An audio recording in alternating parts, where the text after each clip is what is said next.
আমরা ফেনীর মানুষ বর্তমান যে অবস্থাতে আমরা পড়েছি, আমরা ক্ষুধার্ত, তবে আমাদের একটি মান সম্মান আছে।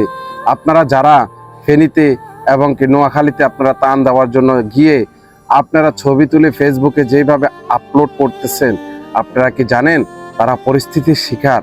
তারা পরিস্থিতিতে পড়ে আজকে মাথাটাকে নিচু করে আপনাদের সামনে দাঁড়িয়ে রয়েছে হয়তোবা ত্রাণ নেওয়ার জন্য। কিন্তু তারা মধ্যবিত্ত পরিবারের, সবাই কিন্তু মধ্যবিত্ত পরিবারের।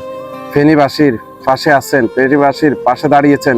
দয়া করে আপনারা ছবি তোলা থেকে বিরত থাকুন।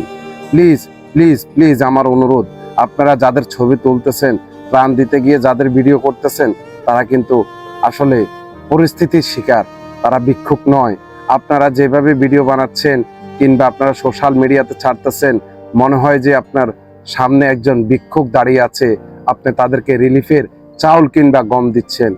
এরা মধ্যবিত্ত পরিবারের মানুষ, এরা বিপদে পড়ে আজ হয়তোবা আপনার সামনে দাঁড়িয়েছে।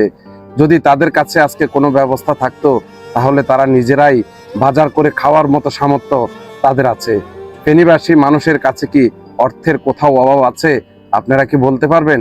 ফেনীবাসী মানুষের কাছে অর্থের কোনো অভাব নেই, কিন্তু এর দুর্যোগ মোকাবেলা, এর দুর্যোগ পরিস্থিতিতে তারা বাজার করে রান্না করে খাওয়াটা তাদের জন্য খুবই কষ্টদায়ক হয়ে গেছে।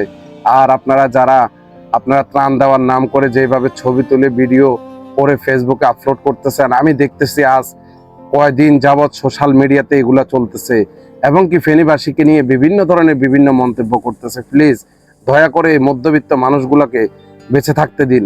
যখন এই প্রাণী হয়তো আপনার সারা জীবন থাকবে না, এই দুর্যোগ সারা জীবন থাকবে না, 2-4-10 দিন পরে এই দুর্যোগ চলে যাবে। কিন্তু আপনারা সোশ্যাল মিডিয়াতে তাদের যে ছবি এবং কি ভিডিওগুলো দিয়েছেন, যখন এই ভিডিও এবং কি এই ছবিগুলো দেখবে, তারা আরো ভেঙে পড়বে। এই বন্যার কষ্টের চাইতে সেই কষ্টটা, এই কষ্টটা কখনো মেনে নিতে পারবে না।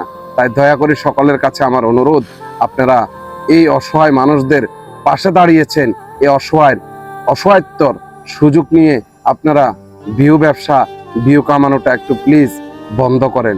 আপনারা ত্রাণ দিচ্ছেন, দেন, আমার কোনো সমস্যা নেই। ফেনীবাসীকে সাহায্য করতেছেন, কোনো সমস্যা নেই। তবে আপনারা আপনাদের মতো করে ভিডিও করেন। যাদের হাতে আপনারা ত্রাণটা তুলে দিচ্ছেন, তাদের ভিডিও না করেন, তাদের ছবি না তোলেন। এটা আমার বিনীত অনুরোধ থাকবে আপনাদের কাছে। প্লিজ প্লিজ দয়া করে কেউ আপনারা আর এইভাবে সোশ্যাল মিডিয়াতে মধ্যবিত্ত পরিবারের লোকজনের ছবি কিংবা ভিডিও ফুটেজ ফেসবুকে দিবেন না। আপনাদের কাছে বিনীত অনুরোধ রইল, শিক্ষা জাতির কাছে আমার অনুরোধ রইল। সবাই ভালো থাকবেন, সুস্থ থাকবেন। আসসালাম।